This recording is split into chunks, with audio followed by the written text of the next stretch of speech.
Okay, so I am thrilled to bring all of you this absolutely incredibly inspiring woman who I had the pleasure of meeting through this organization. CORE is an organization, right? Hold on. Let me introduce you to her and then we'll get into the chit chat. Um, this is Elissa Felder. Elissa is she's a nurse, but she has an absolutely incredible life story, which she's going to share more about. Um, but Alyssa and I got to know each other through this organization called CORE. Can you just tell it, first of all, say hello, and second of all, tell people what CORE is. Sure. So, hello. Thank you so much for having me on this podcast. CORE is an international organization that was started a few years ago in order to strengthen and inspire women who are in leadership roles in the Jewish community. So we have many different ways in which we do that, but our goal is to lift everybody's boat, lift the leaders of Klal Yisrael, lift the people who are on the front lines doing what they're doing. We want to help you be better at what you do. That's our goal. And the specific arm in which we met was you have a specific group for leaders who are in the grief and loss space. Correct. So we have a number of communities of practice. So communities of practice are international communities of women who all serve Klal Yisrael in a particular way. So we have Kala teachers, we have doulas, we have Chevra Kadisha women, and we also have a community of women who support the dying and bereaved. And that's the community where you are a member, and we are trying to help everybody be better and share our resources and network and have professional development and all the things that hopefully, and create a community so that we all speak the same language. We have that in common so we can, shed our skin a little bit and really help ourselves along. It's an incredible space, and I've gotten a chance to network with so many of the people there, and Mhm, it really has lifted me up, and it's brought mhm, us to this conversation. mhm, And so let's really just launch right into it. mhm, Um, Alyssa, can you give people just, two, like, a couple of sentences about your background? And I mhm. also just want to remind you and just remind our audience. So Alyssa is in the Orthodox world. Our community is filled with people who are Orthodox and people in all stripes and flavors and different denominations in the Orthodox community. So we're Yeah. going to do our best to translate as much as possible. But there might be words here that we may be saying, and we'll put those in the show notes so that people can refer back to them so that they can have translation. So I just wanted to Perfect. give That's that perfect. out. So Right. please, so tell people a little bit about who you are, and then we'll get into your story. Sure, sure, sure. So I work for CORE. I'm the coordinator of all of the communities of practice. So I kind of help them all along. I'm the leader of the community of practice for Chevra Kadisha women, which is my baby and my passion. And I'm, Tell people just for a oh, second, sorry. give a Yes. definition. It's okay. It's okay. Give people a definition. What is the Chevra Kadisha? Yeah. So the Chevra Kadisha are volunteers who prepare the Jewish dead for burial. And so women prepare women and men prepare men for burial. And it's a very ritualistic way in which we wash and pour water and do all the things to help bring purification, cleansing. We pray with the person who is deceased. We pray for the woman who's deceased. We ask forgiveness from the deceased. There's a lot of things we do which are predicated on traditional Jewish beliefs about death being a transition of the soul from the body which it has inhabited for its lifetime into the next realm of being into the spiritual world. So it's a journey that the soul is on that we on the Chevra Kadisha, which is loosely translated as the burial society, we get the honor of helping our lady that's in our care on her journey. It's an absolutely incredible practice. And I want to talk more about that, but you came to the Chevra Kadisha and through your life story. And Yeah, so let's kind of go that way, and then we'll end up with the Chevra Kadisha. Can absolutely, you absolutely. So I grew up in England. And I grew up going to a very traditional synagogue, which was the norm at that time in the 1960s when I was a little girl. And I went to this Orthodox synagogue, which we drove to. And I didn't have very much of a Jewish education in terms of beliefs. There was the rituals that we did. We had a Friday night dinner at the beginning of the Sabbath. We would do that. I think my mother lit Shabbos candles, the Sabbath candles, but I don't think she did it every week. But it was something that I grew up knowing about. I didn't know very much about the beliefs, but I knew that our family was Jewish and that we had pride in being a member of the Jewish people. And as I grew older, I had a lot of questions. I've always been a questioning person. And I didn't know where to go for these questions. Like, where's God? Is there God? Like, why am I here? What's the purpose of my life? All these questions I had as a young child. And in my teenage years, I became very active in a Jewish youth group where most of the members lived in a different part of London from where I lived. I lived in a part that didn't have many Orthodox Jews, but the north part of London did. And so I was introduced to these people and I loved them. I wanted to know more about what they were doing and what's their practice and why they're doing what they're doing. And so I began learning more and more and more and becoming more and more observant. And so just a quick synopsis. I got married quite young. I got married in my early 20s to an American who was living in England. And that was sort of my ticket out of England. And my husband and I moved to Washington, D.C., and that was in the mid-1980s. We joined a little Orthodox shul in Georgetown, which was lovely. And it was mostly young couples and people working on the Hill and people doing their internships. And it was a young, vibrant community. So my husband... I actually spent time there in the late 1990s, so I know that Mm. community very well. It's an incredible community. Yeah, it Yeah. is. And I feel very rooted in that community. So we were there and we had just gotten married and we were very aware since for different reasons that it might be hard for us to get pregnant. And so before it became like really a huge yearning, we started with trying to have a family, which turned out to be a bit of a problem. It didn't happen as perhaps quickly as we wanted it to. And that was the beginning of recognizing that we don't have control over our lives. We think we do. And everything up until that point in my life had been going along swimmingly. The things that I wanted happened, and it all seemed like life was just this great big adventure until we had difficulty conceiving. And then all your hopes and all your dreams and all the things you yearn for weren't within my reach. And that beginning to grieve that and beginning to like fight for that and beginning to be passionate to try to find a way around what seemed like insurmountable hurdles to getting pregnant. So we lived in Washington, D.C., which perhaps you may know is the center of the National Institutes of Health. Yes. So having gone through some infertility treatments the regular way, I'm a registered nurse, my husband's a family doctor. We had an in to the National Institutes of Health, and we were able to participate in a experimental drug trial. And it was a hormonal pump that I wore that injected certain hormones that I needed.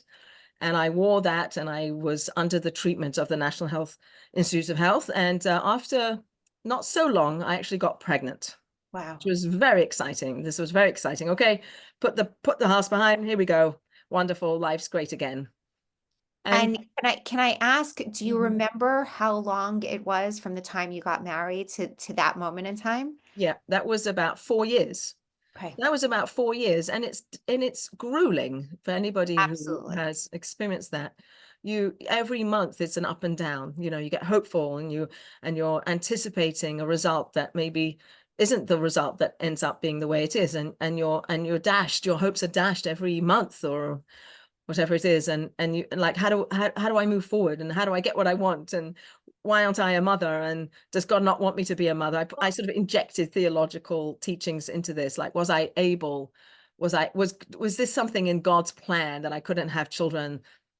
But if it was, I didn't want that to be the plan and I wanted to change that plan. I was angry at God. I prayed to God and I wrestled, as Jewish people do, with this reality that I didn't want the way it to be. And I had a very hard time being around people who did have babies and were pregnant. That was extremely hard. And it wasn't because I wasn't happy for them. It just was a visceral, like almost like in your kishkas, in your Yep. bones, Yep. that it just seemed all so unfair. And what do you do with that unfairness? And maybe sometimes you can't think it through. It's not about thinking, it's about experiencing. And I'm learning a lot through my life, the value of experience, allowing yourself, giving yourself permission to feel the feelings that you have and not to think them out. So if you're around people who are pregnant and having babies and talking about children, I can't do that. I can't be there. And it's okay. I don't have to put myself in that situation. And I know there are many situations like that exist for us where we have to protect ourselves. We have to be kind to ourselves. We have to love ourselves, because there's a part of us that feels like, well, I must be a bad person. I must be being punished. Why is this not happening the way I want it to happen? And it's not an ego thing. It's just, I think maybe a biological thing, something that we are inherently desirous of, to have a family. And that's the way we were raised, to have a family. And this didn't seem, this hardship seemed hard, was hard. It No, was. it's so interesting. I'm sitting here and I'm listening to you, and you just told us that this was the 1980s. And we're sitting here today in 2024. And I'm just struck with the fact that all of the words and the emotions that you just shared about your experience with infertility over those 4 years are exactly the same as if you were living it now. I hear this from people all the time who are going through it right now. Right, right, right. I'll tell you something else that I did that was helpful. I went to acupuncturist, and I also went to a massage therapist. So I didn't realize till I walked into that massage room and I lay down on the table, and this lovely massage therapist, her name was Molly, and she put her hands on my head just to begin the process of giving a massage. And I don't think I wasn't a regular massage therapist goer, but I felt like I needed all the things I could do to Yep. self-care. So I was at this massage therapist, and she put her hands on my head, and it was a release. It felt like a release button. Tears just flooded. It was a release of pent up grief, the grief over the loss of my anticipated future, what I wanted things to be, how I wanted to be, how the relationship with my husband was, which was a lot of projection. Like, I can't be a good wife if I don't have children, or what's this relationship? We were newly married. We didn't really know each other that well. And part of the narrative that I had for myself was that I was going to be this perfect wife, and we were going to have a perfect marriage, and we were going to have children right away, according to our schedule. And so I also felt very insecure in my marriage at the beginning. And that Right. part of who I was as a wife was to have children. And that was a hard realization to recognize and really integrate, that my husband loved me independent of whether we would have children or not. Right. I mean, it's just, it is so, it's reassuring is not the word, but it is, um, the way you're describing these pieces, they're timeless. They're really just timeless, because when people are carrying around these hopes and expectations of the way they thought their life was going to be, and then when that doesn't happen, it's then it's all about coming to terms with who you are now, and what that projection is now, and what those relationships are like now, and those pieces are universal. It Yeah. is Yeah. it's just it's I sit in this space where I hear people's stories all the time, and I'm always just struck with the universality of it again. Yep. Yeah. um Alyssa, So tell us, so now walk us through. So you got this, magic pump with the hormones. What happened next? So it resulted in a pregnancy, and that was very exciting. And so that was that. Thank you very much. Done with the infertility, go to an OB, start to get my regular OB checks. Very soon into the pregnancy, it became apparent that the baby I was carrying had some medical issues. We didn't know what they were. And again, we're talking 1989. So the diagnostic tests are somewhat less than they are now. And so we didn't really know. We knew that my child had a heart condition. We knew that it was a boy. We knew that he had kidney condition.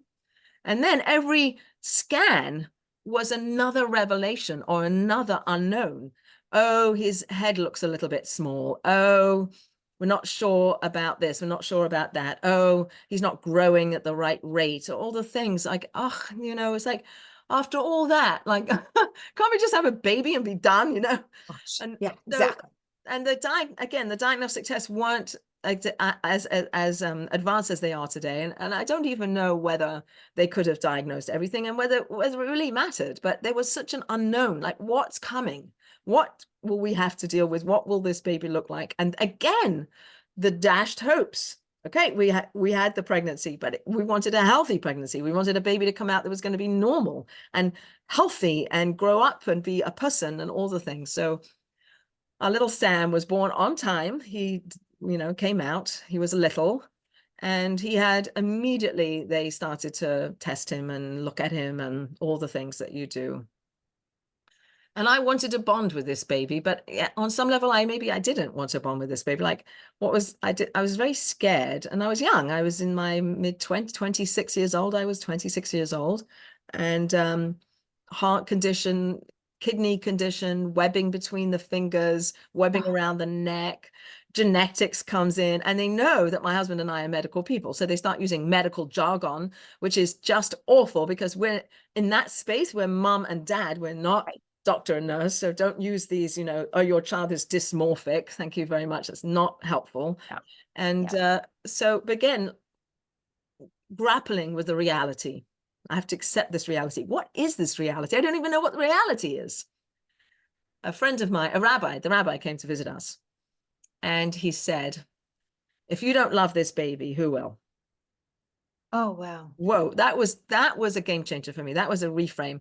If you don't love this baby, who will? This baby was given to you. This is your baby to take care of, to fight for advocate for, to be in relationship with, to love.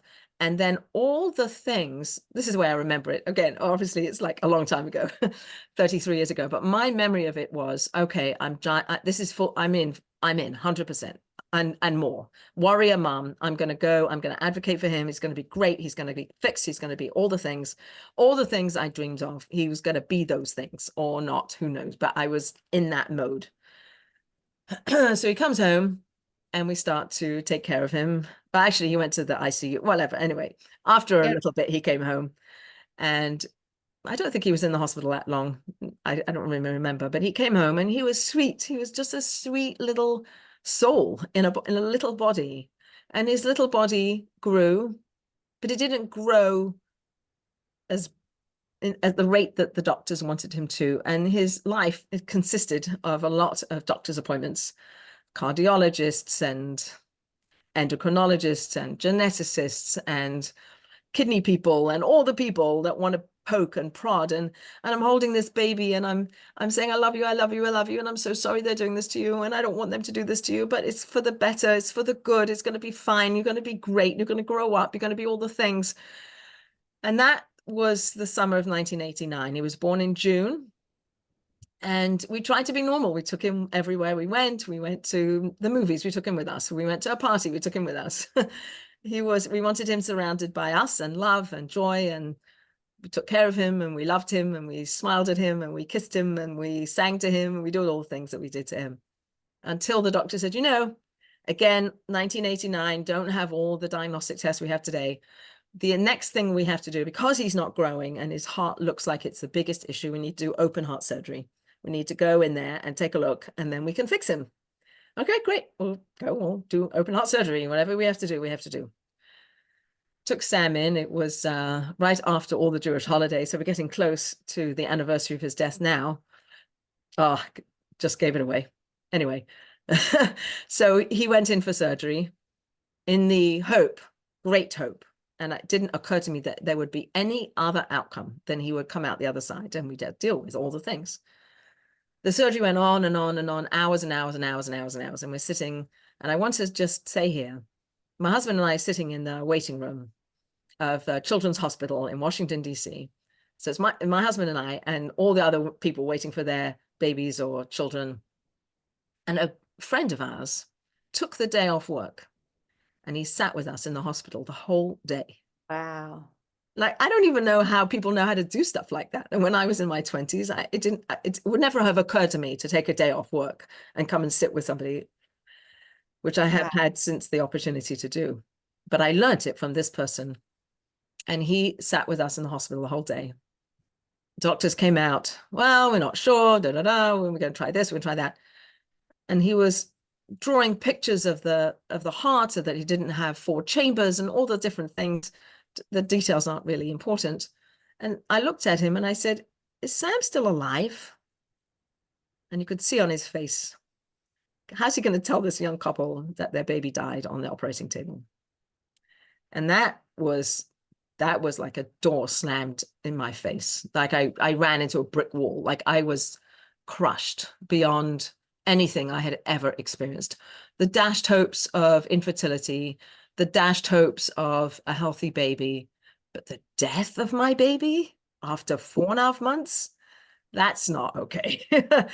That's not okay. What is going on here? But I couldn't even think. It's not a thinking place. It's an emotional place. And it's not a place that I could avoid or run away from or pretend didn't happen. The whole stark reality of that's it, that's the end, Sam's gone, came crashing down. And I think I screamed so frighteningly that they had to remove us from the general waiting room because we were so bereft in such a explosive way. They had to move us into a private room because we were scaring the other people waiting there. And so that was the beginning of the next phase of our lives when Sam died.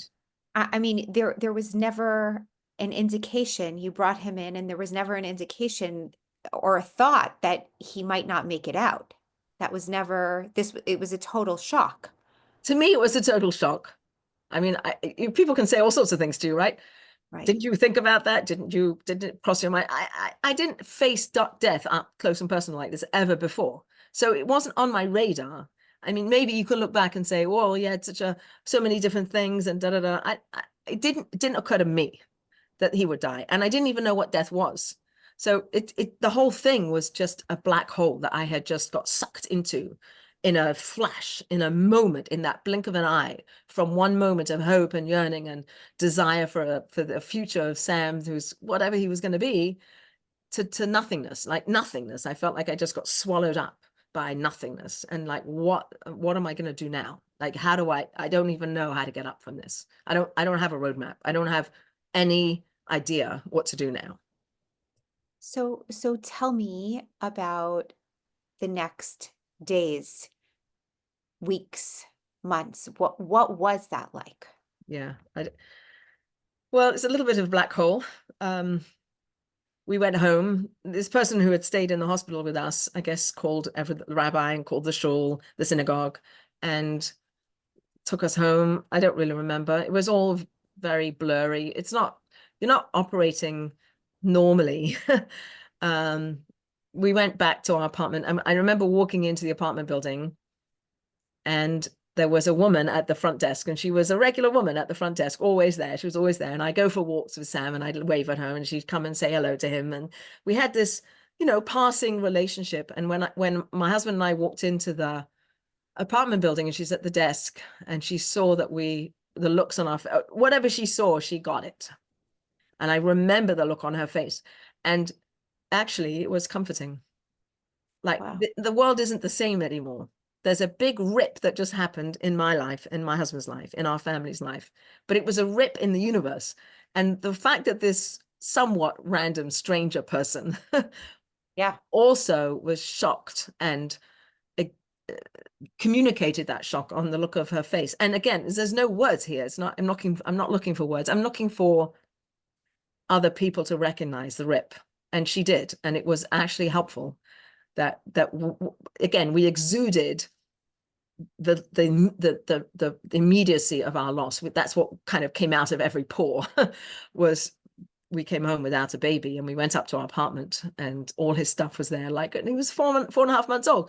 So he had a crib and he had all, and his smells and his blankets and his things, you know, Yeah. and I had, oh, so here I had also in anticipation of his coming out of the hospital, I had pumped breast milk for him. And I had Oh, 4.5 months worth of, or 5 months. I had a lot of breast milk. My in-laws had bought us an extra large freezer, and I had pumped extra breast milk and stored it in this freezer. It was filled with my breast milk. So I was a prolific breast milk producer. And now I had nowhere for it to go. And that again, it's the plans weren't what I planned for. This isn't the way it was supposed to go. This isn't the script that I had written for this story. What am I going to do with the milk? And what am I going to do with me? I'm like leaking breast milk. I'm crying tears. I'm just a mess. Now what? So we had a burial. I don't know who organized it. Somebody paid for it. I don't know who. Truth is, yeah. I don't know who paid for it. We tried to find out, but whoever paid for it wanted to be anonymous. And we buried him in my husband's family's plot in Philadelphia. We had a flat tire in the hearse on the way from Washington, D.C. to Philadelphia, which to me was indicative of, I don't want this to happen. let's not do this so quickly. Let's break down at the side of the highway. Yeah. And there's some tragic irony in that. And at the time it felt like, okay, it's just putting off the inevitable, but that's okay, because I don't want the inevitable. I want to keep putting off the inevitable. Get to the cemetery. How do you get out of the hearse? How do you actually get out of that car? You know you're going to go bury your baby and you don't want to get out of that car, and you have to get out of that car because you have to face this reality. This is your reality. You've got to do what you've got to do, even though every fiber of your being is not interested in getting out of that car, but you do, because that's what you have to do. There's something, I don't think I got dragged out, but I got out against my will. And yet it was my will, right? I wanted him to be buried. I didn't want to do it. I didn't want this to be the reality, and it was. So we went to the cemetery. I don't know who was there. I'm sure there were a lot of people there. And we planted him in the ground. We put him in the ground and we walked away, and we went back to DC and we sat Shiva. So Shiva is Jewish ritual, 7 days of sitting in your home. People come visit you, and then they mourn with you and they sit with you. You sit on the ground. The mourners were just my husband and I. They were the primary mourners are the parents, siblings, children. So we were the primary mourners, my husband and I. And the Shiva was very healing on that level of the immediacy of the rip. And people came, and I give people a lot of credit. Young people, couples, people on the hill, interns, young people like ourselves, walking in to pay a Shiva call to, this young couple that just lost their baby. And thankfully, many people didn't offer platitudes. They just sat with us in quiet, or we talked about Sam, or we talked about other things, but we led the conversation. That was what, like, people didn't start coming in and telling us about their losses. That's not helpful. Or coming in, which people did do, and some people, I choose not to. I got very angry actually at some of the things people would say to me. I didn't understand till I got older that it was coming from their own need to have an answer to your pain.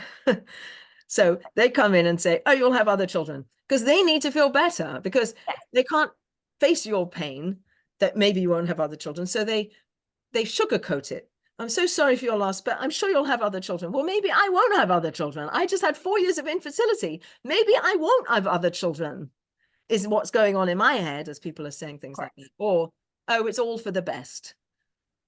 Hello. But I'm, as hindsight, looking back, it's their own inability to face the pain. And I get it. And I get it why people crossed the road when they saw us, because we just were pain. And I would be in conversation, say, after Sabbath services, you maybe stand around and you're talking to people. And I needed to tell people my baby just died. Yeah. I couldn't just talk about whatever people wanted to talk about, the weather or a movie they went to, or whatever it is. I needed, like, up front, we need to put this elephant in the room and just have it sit here in between us. My baby just died. Okay, what else do we want to talk about? Right. And Right. I kind of lost my filter, I think, for a while. I was angry at people who said those things, silly platitude things. I was angry at those people, didn't want to be around those people. I didn't want to be around pregnant women or women with healthy babies. And we did. I had gone to Lamaze classes with Sam. And there Oh, was a wonderful young woman that I became very friendly with. And she had her baby a few days after Sam was born. But she would come visit me. She'd leave her baby at home and she would come visit me. And I thought, so kind. The kindnesses of other people that I was able to recognize were way bigger in my mind than in their mind. So they did this little thing, but to me it was really big. And I remember it. Here I am, 40 years later, no, whatever, 35 yeah. years later. And I remember things like that, the kindnesses that people do, little in their mind. And I remind people, do you remember you? And I said, no, I have no memory of that. I have a memory. So I would advise people to do lots of little things. If you can't do big things, do little things, and little things are big things.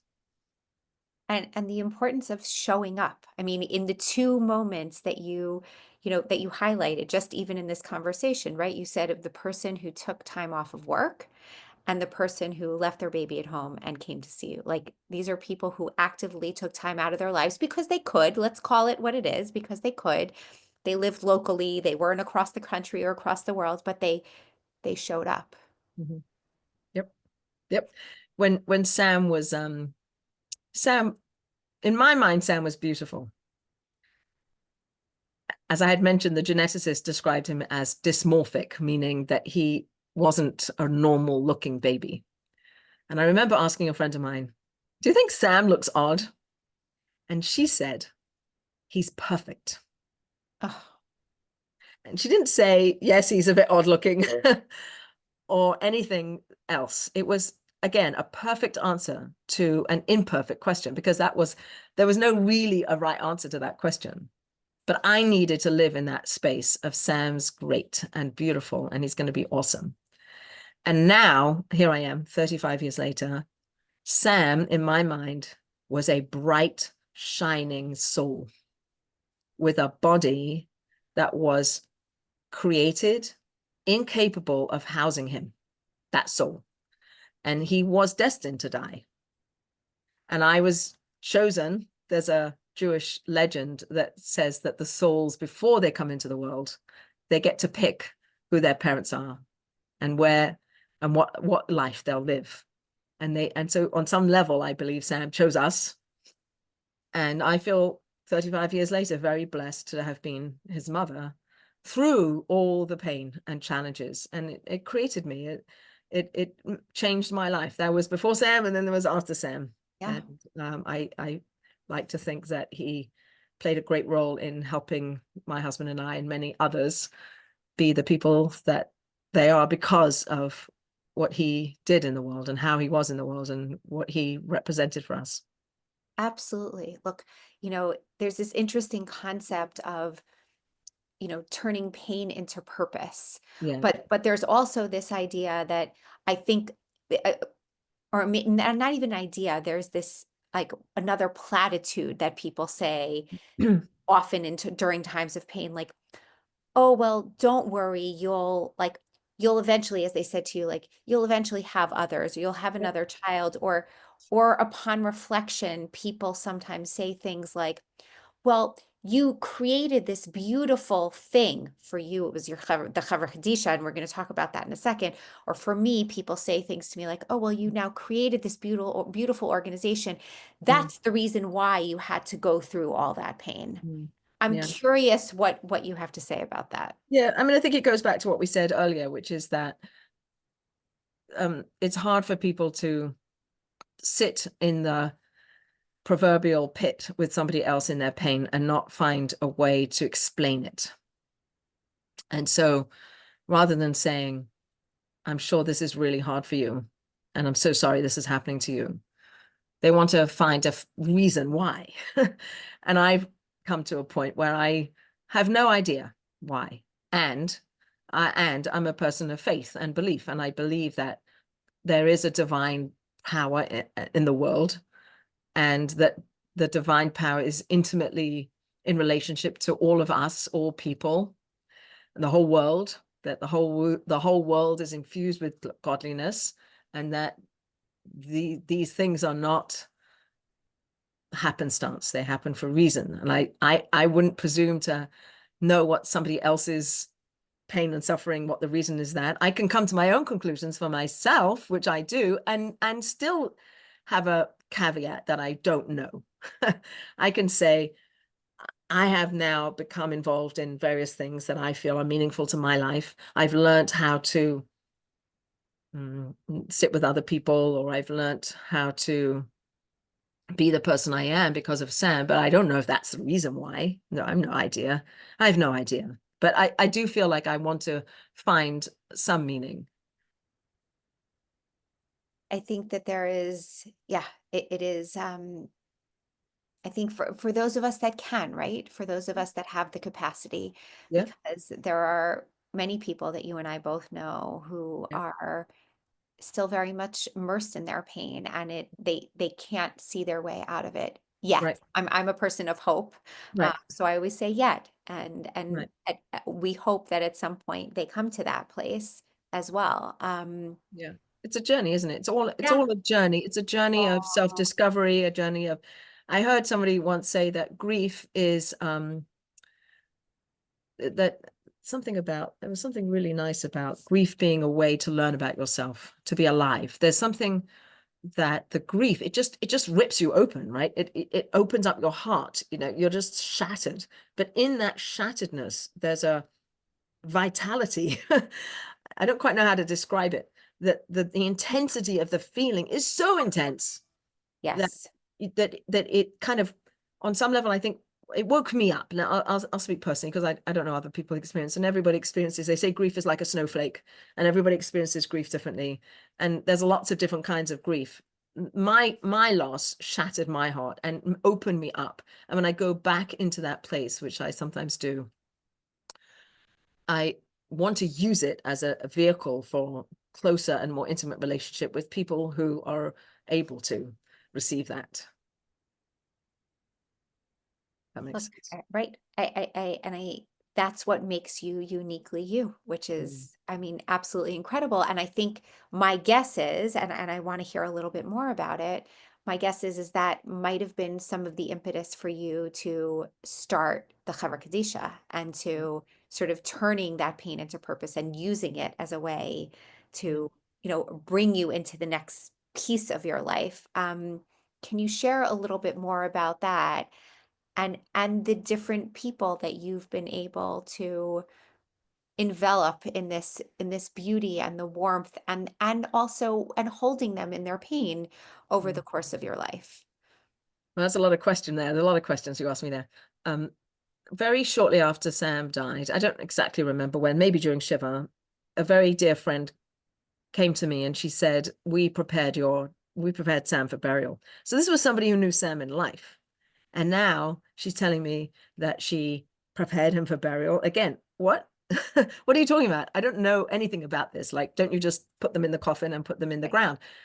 And so she had never prepared anybody for burial. Her father was very involved in New York, and he said to her, you knew this baby in life, you need to step up and take care of this baby.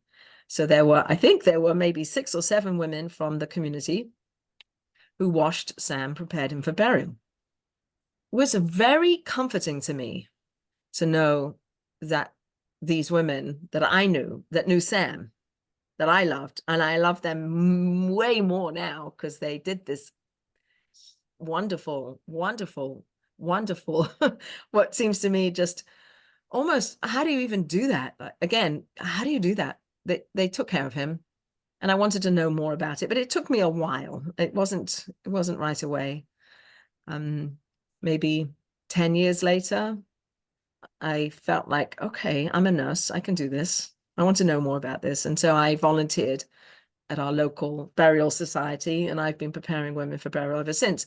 And through CORE, which we talked about at the beginning, I was able to create an international community of women, who serve on traditional Chevres Kadisha, on traditional burial societies, that we have women all over the world who are engaged in this mitzvah, in this good thing, this beautiful thing.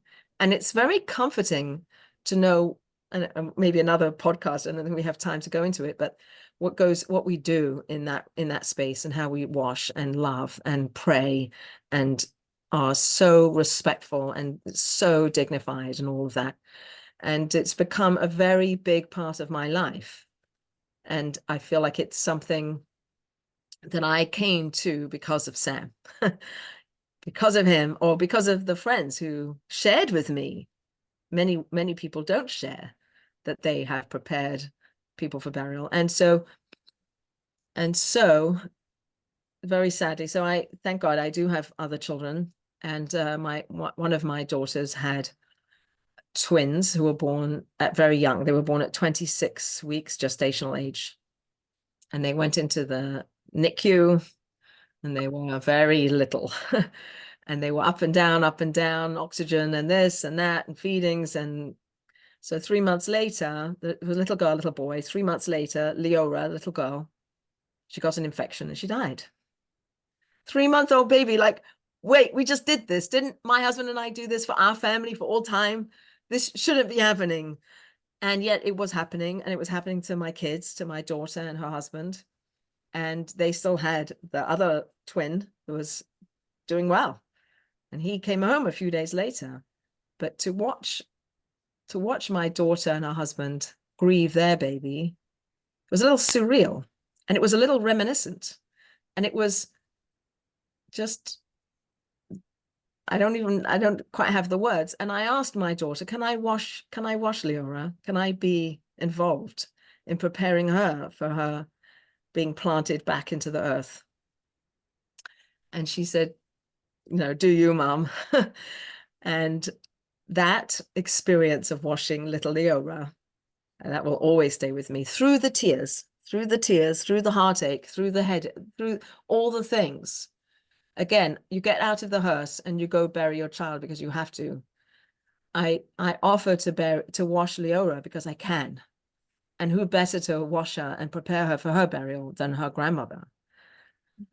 And yet, against every fiber of your being, this reality is in your face, and you have to deal with it. So you do, but you don't want to, but you do. And the beauty of it and the reality of it is all like in your face, and you put her in this little box to wait burial the next day. And I had, again, my religious belief is that it's a big soul, and this big soul had a little vessel to carry it for the amount of time that it was to be in this physical world. And then it goes up and soars up high into the heavenly spheres, the mystical spiritual realms, to be close to the source of everything. And I could let go. I could let go. I mean, again, it's easy for me to say because it was my granddaughter. It's like one step removed. But I realized that I had also let go of Sam. Sam had lived his life and had gone into the next realm.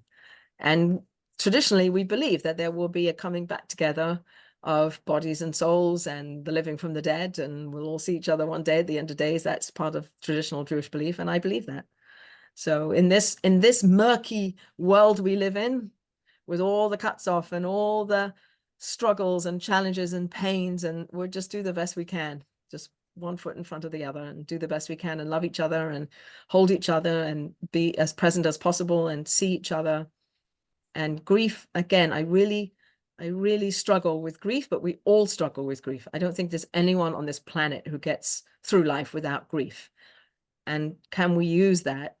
Can we not think our way through grief? Can we be alive in our grief? Can we carry our grief and still find ways to manifest ourselves in this world? You know, October is Infant and Pregnancy Loss Awareness Month.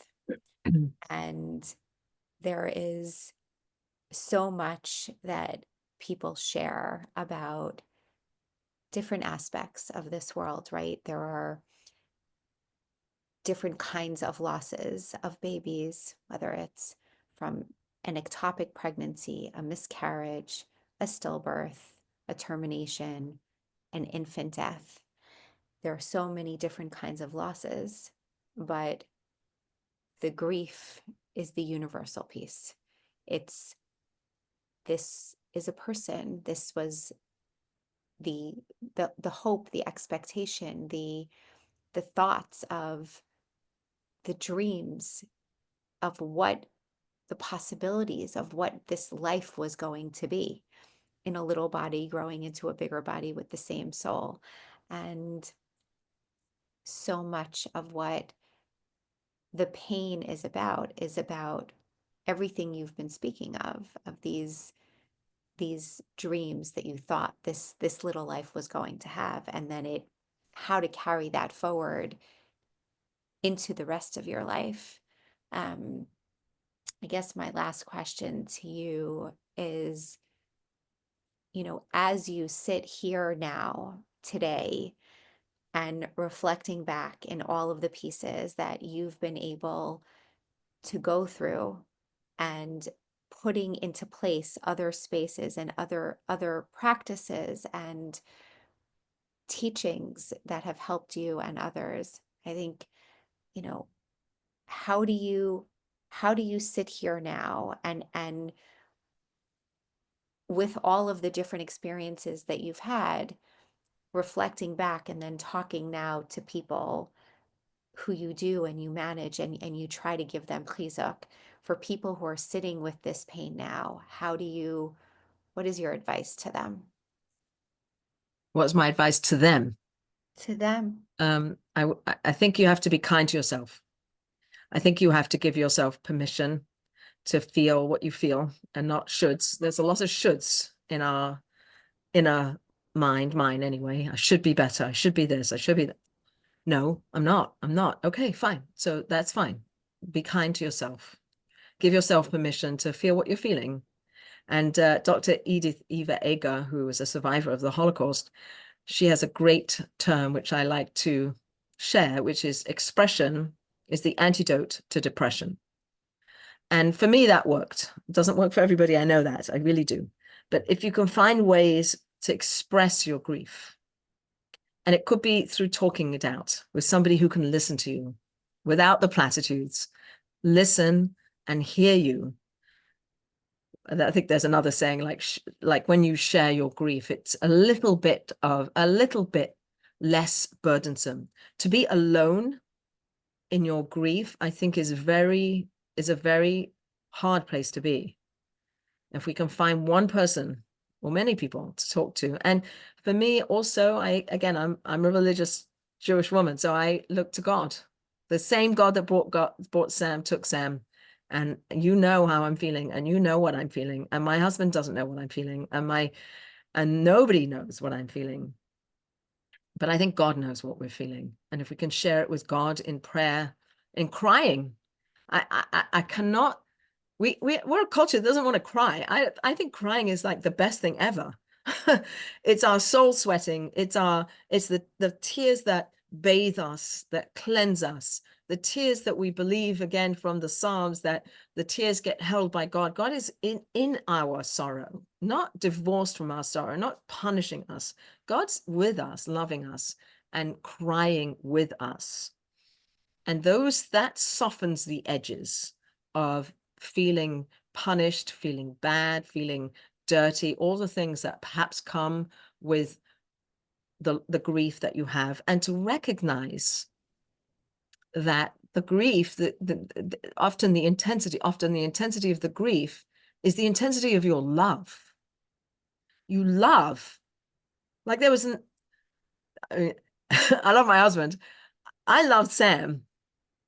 I think at that point in my life, more than anything, I'd never loved like that before. And so when he left,